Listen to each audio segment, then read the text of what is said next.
कुर्सी में बैठे उन सबको मेरा प्रणाम, और जो खड़े हैं उनको क्या कहूँ, कुछ कहने के लिए है नहीं। आज के कार्यक्रम के मुख्य अतिथि, युवाओं की प्रेरणा के स्रोत, ओजस्वी वक्ता, हमारे हाईकमान के एक अंग भाई सचिन पायलट जी, कार्यक्रम में उपस्थित उत्तराखंड के सीएम पे बड़े भाई यशपाल आर्या जी, कार्यक्रम में उपस्थित पूर्व मुख्यमंत्री आदरणीय हरीश रावत जी, कार्यक्रम में उपस्थित आदरणीय प्रीतम सिंह जी जो हमारे सीएलपी और अध्यक्ष रहे हैं, कार्यक्रम में उपस्थित हमारे पूर्व अध्यक्ष गणेश गोदियाल जी, कांग्रेस को लगातार मजबूती दे रहे उत्तराखंड में आपकी वजह से बहुत सारे कार्यक्रम चल रहे हैं, ऐसे मेरे प्रिय और हमारे सीनियर आदरणीय गुरदीप सप्पल जी, मंचासीन सभी विधायक, पूर्व विधायकगण, सभी जिलाध्यक्ष और महानगर के अध्यक्षगण, कार्यक्रम में आए हुए मेरे सभी कांग्रेस परिवार के साथियों, क्योंकि आप सब पायलट साहब को सुनना चाहते हैं इसलिए मैं 2 मिनट में अपनी बात समाप्त करूंगा। संविधान बचाओ नारे के साथ ये सम्मेलन करने की आवश्यकता क्यों पड़ी, मैं बताना चाहता हूं, और खासकर उत्तराखंड के संदर्भ में। आज आपके किसान खतरे में हैं। अंकिता भंडारी से जो बात शुरू हुई थी, हरिद्वार के हमारी 14 साल की बच्ची का बलात्कार और उसकी हत्या, श्रीनगर में ममता जोशी बहुगुणा की गुमशुदगी, उत्तरकाशी की 4 SST बहनों का बलात्कार, आरोपी कौन? बीजेपी के पुलकितारिया, हरिद्वार में ओबीसी सेल का सदस्य, 2 इनके मंडल अध्यक्ष चंपावत और सल्ट के महिला अपराध में जमानत पे बाहर है, दुख संघ का चेयरमैन खुद जमानत पे बाहर है।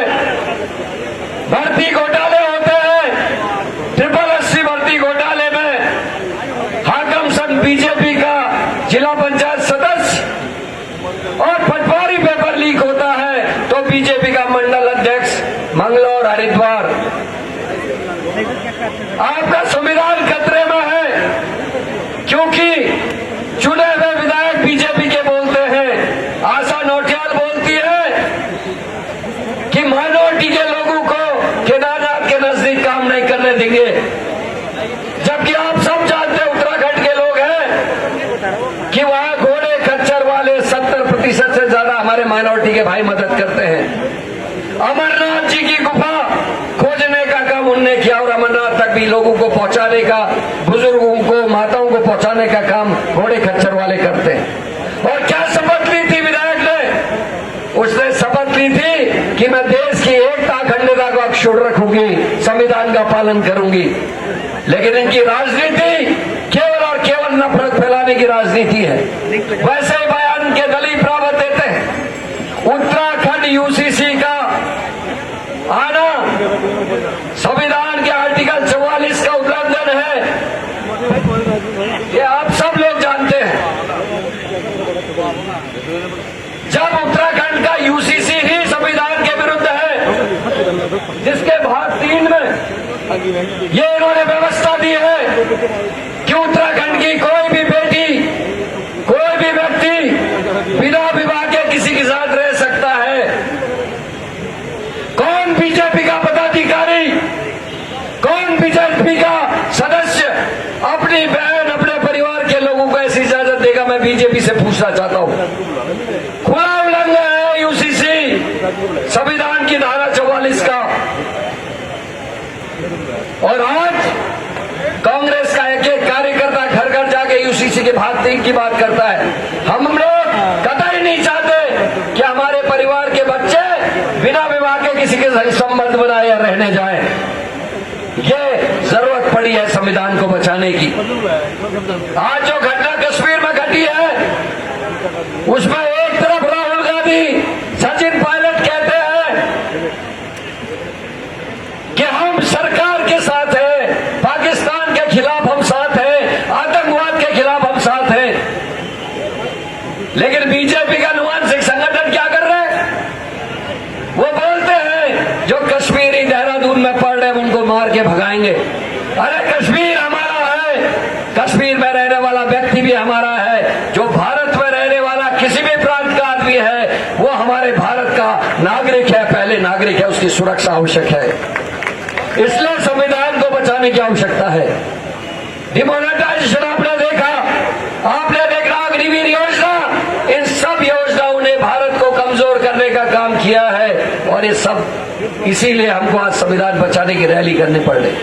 आज मैं जब सचिन जी के साथ मिला, मैं सोचता था हर प्रदेश में इतने लोग दीवाने क्यों हैं, हर प्रदेश के लोग सचिन जी को सुनना क्यों चाहते हैं।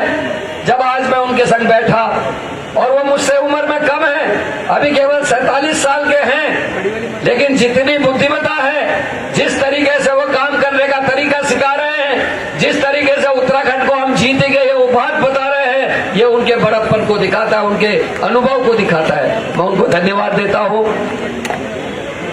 आज कांग्रेस के सभी लोगों से एक प्रार्थना है, हम सब लोगों को अब इन 1.5 सालों में लगातार भारतीय जनता पार्टी पर आक्रमण करना है। चौहान दीदी बैठी है, पूनम बहन बैठी हैं, मैं आप लोगों से भी कहना चाहता हूं, क्योंकि गांव में मैक्सिमम वोटर हमारी महिलाएं हैं और उत्तराखंड देश के 9 हिमालय राज्यों में महिला अपराध में पहले स्थान पर चले गया है। मैंने आपको गिना अंकिता से लेके तमाम बातें।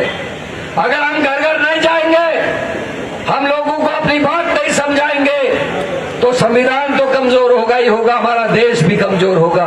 बाबा भीमराव अम्बेडकर ने हमको अधिकार दिए और हमारे को कर्तव्य भी बताए। उन अधिकारों को बचाने के लिए, अपने कर्तव्यों को बचाने के लिए हम सबको अब अलग जगाने की जरूरत है। एक अलग तरीके की लड़ाई शुरू हो रही है। मैं यहाँ आए हुए तमाम कांग्रेस के अपने साथियों को धन्यवाद देता हूँ। देहरादून के बहुत सारे पार्षद और पूर्व पार्षद यहाँ दिखाई दे रहे, उनको धन्यवाद देता हूँ।